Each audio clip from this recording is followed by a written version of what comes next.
semuanya, selamat datang di cerita visual kita kali ini. Hari ini kita bakal masuk ke mesin waktu untuk membedah salah satu legenda paling epik, magis, dan pastinya seru banget dari Nusantara. Ini kisah tentang kesatria Sakti Mandraguna, putri yang super cantik, pasukan jin misterius, dan sebuah keajaiban yang, percaya atau enggak, dibikin cuma dalam satu malam aja. Keren banget kan? Yuk pasang mata dan telinga kalian karena petualangan kita dimulai sekarang. Nah, ngomong-ngomong soal keajaiban, kalian pasti pernah dong denger atau minimal lihat foto candi raksasa yang megah banget bernama Candi Prambanan. Candi-candi ini tuh menjulang tinggi ke langit, dan jumlahnya, wah banyak banget. Tapi, kalian tahu nggak sih rahasia di balik berdirinya bangunan raksasa ini? Katanya sih, candi ini nggak dibangun sama manusia biasa loh. Masa sih? Untuk tahu rahasia aslinya, kita harus mundur jauh banget ke zaman dahulu kala. Bagian pertama kita, dua kerajaan yang berseteru, persaingan antara Pengging dan Prambanan. Jadi gini, di masa lalu ada dua kerajaan besar yang musuhan banget. Yang pertama itu kerajaan Pengging, dipimpin sama Raja Damarmaya yang terkenal bijaksana. Nah, musuh bubuyutannya adalah kerajaan Prambanan, yang dipimpin sama Raja Boko. Bayangin aja, Raja Boko ini badannya tinggi besar banget. Saking besarnya banyak yang ngira dia itu keturunan raksasa. Seram juga ya. Tapi di balik perseteruan ngeri itu, ada satu kebetulan yang lumayan lucu nih. Coba kita bandingin Joko Bandung, pangeran dari Pengging, sama Roro Jonggrang, putri dari Prambanan. Jadi, Raja Damarmaya punya anak gagah berani namanya Joko Bandung. Terus, si Raja Boko yang kayak raksasa tadi, secara mengejutkan punya putri yang cantik, jelitan, dan anggun, namanya Dewi Roro Jonggrang. Beda banget kan sama bapaknya? Tapi lucunya, pangeran dan putri ini punya sumpah yang persis sama. Mereka berdua sama-sama berjanji, pokoknya nggak mau menikah sampai kerajaan mereka menang perang. Wah, sama-sama keras kepala nih kayaknya. Sayangnya, keadaan makin memanas. Raja Boko nekat menyerang Pengging. Si raja raksasa ini turun langsung memimpin pasukannya. Dan, waduh, dia berhasil ngalahin banyak banget prajurit Pengging pakai ilmu saktinya. Nah, dengar kabar banyak pasukannya yang gugur, Pangeran Joko Bandung jelas gak terima dong. Dia langsung menghadap ayahnya, minta izin buat terjun langsung ke medan perang. Pangeran ini benar-benar gak ada takutnya sama sekali. Masuk ke babak selanjutnya, rahasia kesaktian Bandung Bondowoso dan pertemuannya di hutan angker. Perjalanan Joko Bandung nyusul pasukannya ini gak gampang. Dia harus potong kompas, ngelewatin hutan yang gelap, sepi, dan angker banget. Mitosnya sih, siapa aja yang berani masuk ke sana bakal dimakan sama penunggu hutan. Bikin merinding kan? Dan bener aja, pas dia lagi jalan, tiba-tiba, brak, ada pohon raksasa yang mendadak tumbang menimpa kudanya. Dari balik debu pohon tumbang itu, muncul sesosok jin raksasa menyeramkan. Namanya Bondowoso.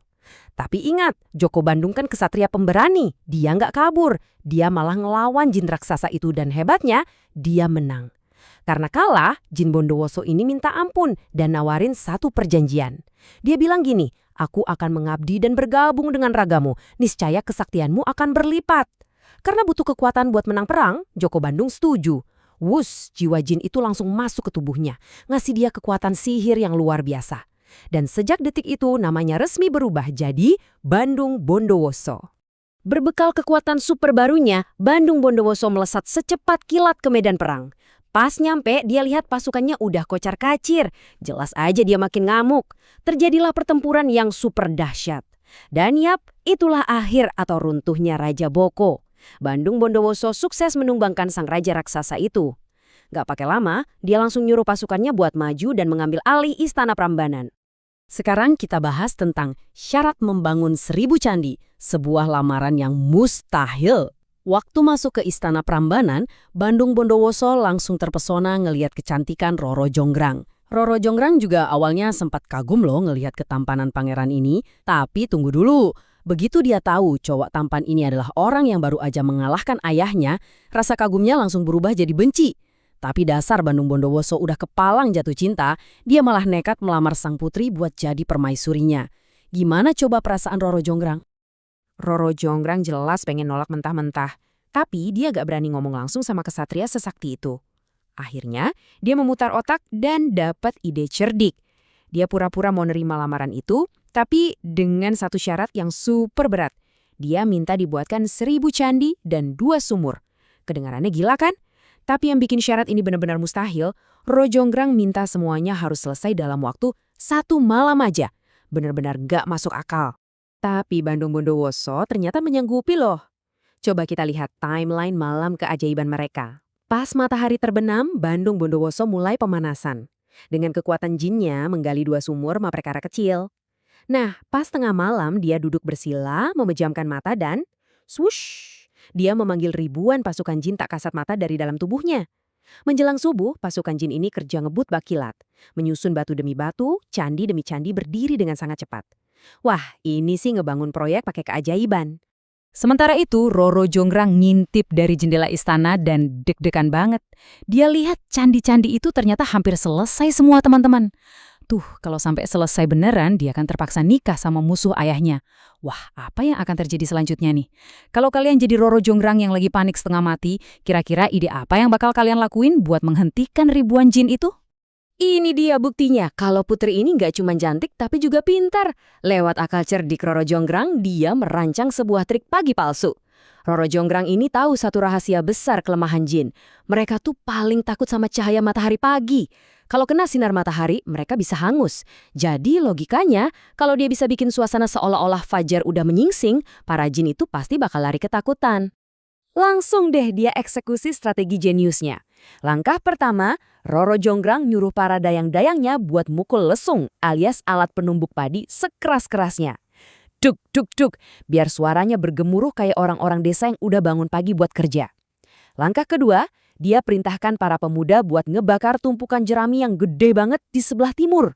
Api yang menyala bikin langit kelihatan terang kemerahan, persis kayak matahari terbit.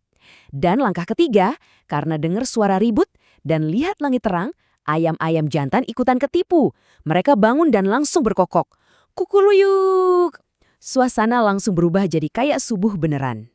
Dan tebak, triknya berhasil sempurna. Para jin langsung lari ketakutan.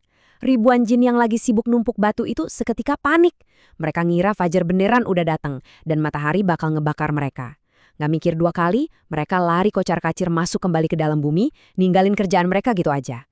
Padahal nih, kerjaan mereka itu tinggal kurang 1 candi lagi. Bayangin, dari 1000 yang berhasil dibangun baru 999 candi. Kurang 1 doang loh. Tapi cerita ini nggak berakhir senyum-senyum aja. Kita masuk ke bagian kutukan candi ke-1000, konfrontasi terakhir antara mereka. Bandung Bondowoso yang lagi kebingungan, ngerasa ada yang aneh. Dia mikir, kok langit merahnya cepet banget ya? Dia curiga, terus terbang ke arah cahaya itu. Pas nyampe, dia kaget sekaligus marah besar ngelihat para pemuda desa lagi pada sibuk bakar jerami disuruh Roro Jonggrang. Saking marahnya, dia ngibasin tangannya dan wush, ledakan kekuatannya bikin para pemuda itu terpental jauh. Habis itu Bandung Bondowoso buru-buru balik ke lokasi candi terakhir, niatnya sih mau nyelesain sendiri pakai kekuatannya. Tapi sayang, dia terlambat.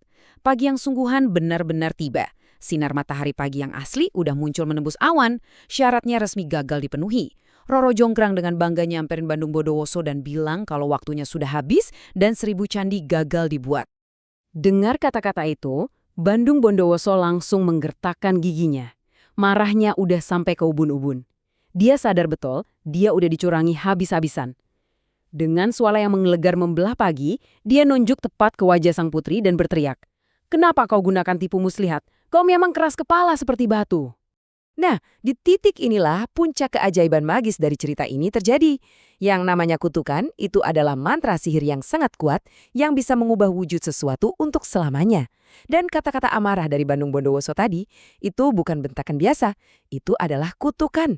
Seketika itu juga, tubuh Dewi Roro Jonggrang yang tadinya lemah gemulai, perlahan-lahan mengeras, membeku, dan berubah menjadi patung batu yang luar biasa indah. Patung itu berdiri di sana, mengenapi bangunan menjadi tepat candi yang ke-1000. Konon katanya, patung batu sang putri itu masih ada di dalam salah satu bilik utama Candi Prambanan sampai detik ini. Begitulah kisahnya teman-teman. Sebuah legenda visual yang seru banget tentang cinta, tipu muslihat, dan keajaiban. Tapi ini bikin kita mikir dong, apakah keajaiban jin itu benar-benar ada? Ataukah mahakarya raksasa ini sebenarnya dibangun oleh ribuan arsitek dan seniman Nusantara yang super cerdas selama bertahun-tahun? Apapun jawaban aslinya, satu hal yang pasti, kalau nanti kalian jalan-jalan ke Candi Prambanan, kalian pasti bakal senyum-senyum sendiri nginget kisah epik Bandung Bondowoso dan Roro Jonggrang ini. Teruslah berimajinasi, teruslah belajar sejarah, dan sampai jumpa di cerita visual kita yang berikutnya.